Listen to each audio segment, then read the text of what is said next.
तो सबसे पहली चीज़ क्या है? रफ़ुल यदैन। नमाज की सुनन में सबसे पहली चीज़ क्या है? रफ़ुल यदैन, यानी दोनों हाथों को उठाना। ठीक है, इसकी सुन्नत होने में तो इत्तेफाक है, लेकिन यह है कि इसके मुकामात में इख्तिलाफ है।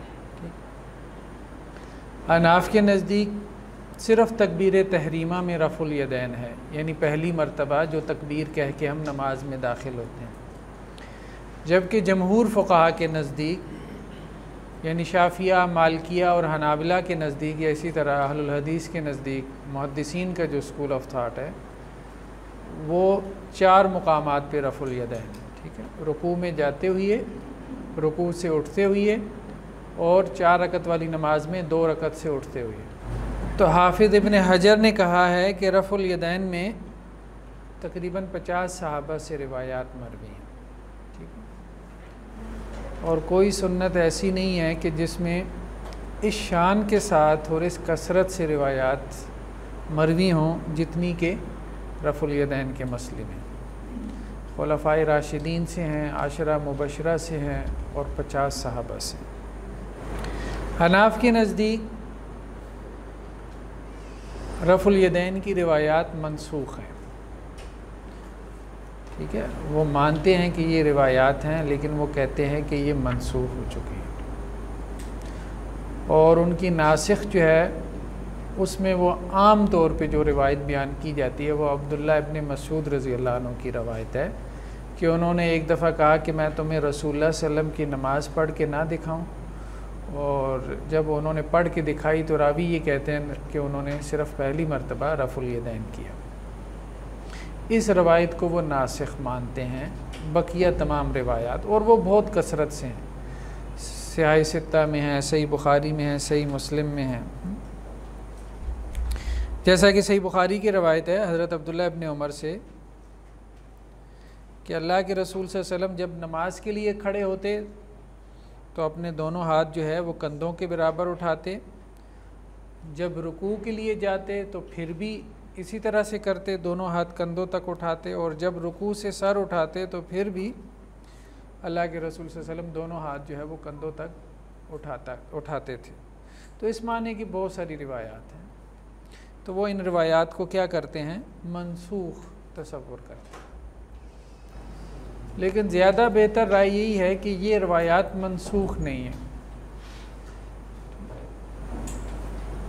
उसकी वजह यह है कि एक सहाबी के फ़ेल से हम रसूलुल्लाह सल्लल्लाहु अलैहि वसल्लम के फ़ेल को मनसूख करार नहीं दे सकते, या ज़्यादा से ज़्यादा ये बात कही जा सकती है कि सहाबी का फ़ेल जो है वो रसूलुल्लाह सल्लल्लाहु अलैहि वसल्लम के फ़ेल के मनसूख होने पे दलालत कर रहा हो, यानी सहाबी के फ़ेल जो है उससे ये साबित हो रहा हो कि जी ये मनसूख हो चुकी थी।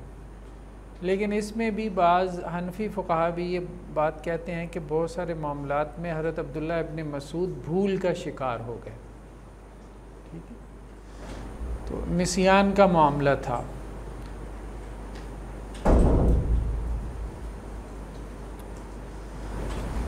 जैसा कि मुअव्वज़तैन, सूरह फलक, सूरह नास को हज़रत अब्दुल्ला इब्न मसूद जो है वो कुरान मजीद का हिस्सा नहीं समझते थे। वो ये कहते थे कि ये दुआ के तौर पे नाजिल हुई हैं, ये कुरान मजीद के तौर पे नाजिल नहीं हुई, ये आखिरी 2 सूरतें। इसी तरह से रुकू की हालत में वो घुटनों पे हाथ रखने के कायल नहीं थे। ठीक है, बल्कि दोनों घुटनों के दरमियान हाथ रखने के कायल थे। ठीक है, जैसे दोनों टांगें आप जोड़ लें ना, और दोनों घुटनों के दरमियान आप हाथ रख लें। इसी तरह से और भी मसाइल हैं जिसमें उनकी राय क्या है? शाज़ है। शाज़ राय किसे कहते हैं? कि आम तौर पे जो सहाबा की राय है उससे क्या है? मुख्तलिफ है। मतलब एक तरफ 50 सहाबा की राय आ रही है ना, हाफिज़ इब्न हजर कह रहे हैं कि 50 सहाबा से रफ़ुल यदैन की अहादीस मरवी हैं, ठीक, जिसमें अशरा मुबशरा हैं, जिसमें खुलफ़ाए राशिदीन हैं, यानी हज़रत अबू बकर, उमर, उस्मान और अली रज़ी अल्लाह अन्हुम। ठीक, तो फिर हम यही कहेंगे कि उनको भूल हो गई, हज़रत अब्दुल्लाह इब्न मसूद को भूल हो गई, या वैसे भी बंदा भूल सकता है।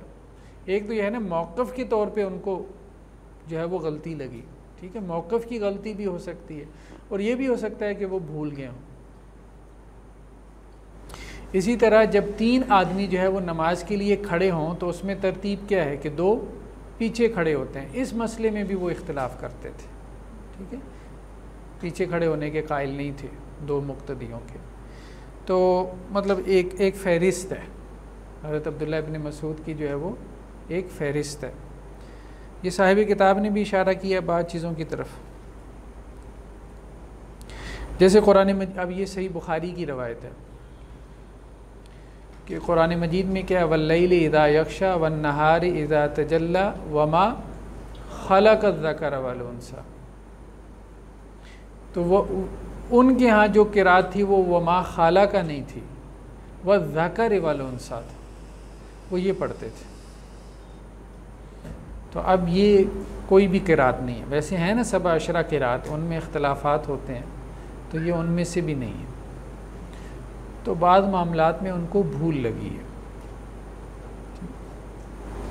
तो ज़्यादा बेहतर तोजी यही है कि ये उनके भूल के मुकामात में से।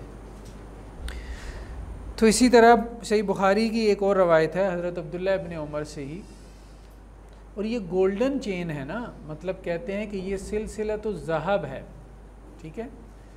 हज़रत नाफ़े जो है वो किससे बयान करते हैं, अब्दुल्लाह बिन उमर से। तो अब्दुल्लाह बिन उमर जो है उनसे ये रवायत है कि जब अल्लाह के रसूल दो रकात के बाद उठते थे तो उस वक़्त भी रफ़ुल यदैन करते थे। नेक्स्ट क्या है, हाथ बांधना। हाँ, उसकी वजह ये है कि बेसिकली देखें कुछ सहाबा ऐसे थे कि जो मदीना में, बल्कि मेजॉरिटी सहाबा की मदीना में थी, जिनमें हज़रत अबू हुरैरा, ठीक है, इसी तरह हज़रत आयशा रज़ी अल्लाह अन्हा, ये वो सहाबा हैं जिनको हम कहते हैं मुक्सिरीन। मुक्सिरीन वो सहाबा हैं जिनकी रिवायात हज़ारों में हैं, ठीक है। तो इसलिए हदीस का ज़्यादा इल्म जो है वो मदीना में फैला। तो अब्दुल्ला बिन उमर भी मदीना में थे, ठीक है, ये भी मुक्सिरीन सहाबा में से हैं। अब्दुल्ला बिन उमर के आगे शागिर्द हैं नाफ़े, नाफ़े के शागिर्द हैं इमाम मालिक। तो दरमियान में एक वास्ता है, सहाबी और इमाम मालिक के दरमियान एक वास्ता है। तो वो जो एक रिवायात की बुनियाद पे एक दीन की अंडरस्टैंडिंग, या आप कह लें कि एक स्कूल ऑफ थाट जो है वो चला है, तो वो फिर इमाम मालिक के पास उसकी सरबराही आई, फिर इमाम मालिक से वही चीज़ शाफ़ी में आई, और फिर इमाम अहमद बिन हम्बल, और फिर उनके शागिर्द बुखारी में आई। तो ये कुछ सहाबा जो है वो हिजरत कर गए थे कूफ़ा की तरफ, या हज़रत उमर के दौर में हज़रत उमर ने कुछ सहाबा को बाकायदा बाज़ इलाकों की तरह गवर्नर बना के भेजा। तो उनमें से हज़रत अब्दुल्लाह इब्न मसूद अच्छे वक्तों में इस तरफ आ गए। लेकिन हज़रत अब्दुल्लाह इब्न मसूद से जो मरवी रिवायात हैं वो ज़्यादा नहीं है, ये मुक्सिरीन सहाबा में नहीं आते, ठीक। हाँ, इनके मिजाज में फ़काहत थी, ठीक है। तो अब उनसे फिर जो चेन आगे चली है, ठीक है, वो इब्राहिम नखी, और उसके बाद जो है मतलब आगे चलते चलते जो है वो इमाम अबू हनीफ़ा तक पहुँची, तो वहाँ से उन्होंने बोली। तो मतलब 2 मिजाज हैं यहाँ, ज़्यादा वो फ़कीहाना मिजाज जो है वो आया है अब्दुल्ला इब्न मसूद से, और वहाँ जो है वो कसरत रिवायत वाला मिजाज। तो हिजाज़ में आप कह लें कि एक स्कूल ऑफ थाट था, बाकायदा इसको कहा जाता है कि ये अहलुल असर थे, यानी ये मारूफ था कि ये आसार वाले हैं, ठीक है। तो इनको अहलुल राय कहते थे जो कूफा वाले थे, क्योंकि इनके पास आसार नहीं थे, ज़्यादा रिवायात नहीं थी। बल्कि ये इमाम मालिक के ज़माने में तो ये चूँकि दोनों पैरेलल थे ना, इमाम अबू हनीफ़ा की जो पैदाइश हुई है वो 80 में हुई है, 80 हिजरी में। इमाम मालिक की जो पैदाइश है अगरचे मुख्तलिफ अक़वाल हैं, लेकिन गालिब यही है कि 96 है। तो ये पैरेलल तकरीबन है, ठीक है। तो इमाम अबू हनीफ़ा तो जल्द फ़ौत हो गया 150 में, तो इमाम मालिक की उम्र काफ़ी लंबी थी, वो तकरीबन कोई 179 के करीब गालिबन उनकी डेथ हुई। तो अब यहाँ ये दोनों स्कूल ऑफ थाट जब चले हैं ना, तो इनके आपस में अच्छी खासी वो मुखासमत थी, ठीक है। तो कुछ लोग इधर से उधर और उधर से इधर आते जाते रहते थे। और ये इनके यहाँ मारूफ ये था कि हमारे यहाँ से हदीस निकलती है, कूफ़ा में पहुँचती है तो हमारे पास होती है, तो इतनी होती है, कूफ़ा में पहुँच के इतनी हो जाती है। वो ये कहते थे कि ये तो सारे हैं ही रिवायत परस्त, जैसे कहते हैं कोई दिमाग शमाग इस्तेमाल नहीं करते, वो इन पे ये तनकीद करते थे। बहरहाल इस तरह से वो मामला चल सो चल था।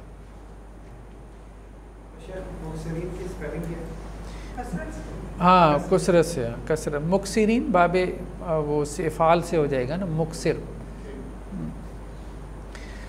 हाथ बांधना, तो ये अहलुल हदीस और अहलुल राय की तकसीम उस दौर की तकसीम है, ठीक है ना। आप सुनन तिरमिज़ी में भी देखेंगे तो वो ये कहते हैं कि हमारे जो आइम्मा हैं अहलुल हदीस, वो ये बाकायदा टर्म इस्तेमाल करते हैं। ये नहीं है ये कोई बरे सग़ीर की, मतलब ठीक है बरे सग़ीर में भी कुछ लोग पैदा हुए जिन्होंने अपने आप को अहलुल हदीस कहा। बेसिकली तो ये असल में दो मकातब फ़िक्र थे, एक अहलुल हदीस जो ये इन सहाबा से चला जो मदीना में थे, जो मुक्सिरीन थे, फिर उसकी रियासत इमाम मालिक के पास आई, इनको अहलुल असर भी कहते थे। और दूसरी तरफ जो है वो अहलुल राय, अहलुल राय कहलाते, यानी राय वाले, क़यास वाले, जो राय और क़यास का ज़्यादा इस्तेमाल करते थे। उनका जो आप कह लें ओरिजिन था वो इराक़ था या कूफ़ा था। वहाँ भी बड़े बड़े इमाम, मतलब इमाम अबू हनीफ़ा के लेवल के पैदा हुए, लेकिन उनकी फ़िक़ें चूँकि नहीं चली तो वो सिर्फ़ किताबों में रह गए। इब्न अबी लैला हैं या और इस तरह के, अबू सऊर हैं,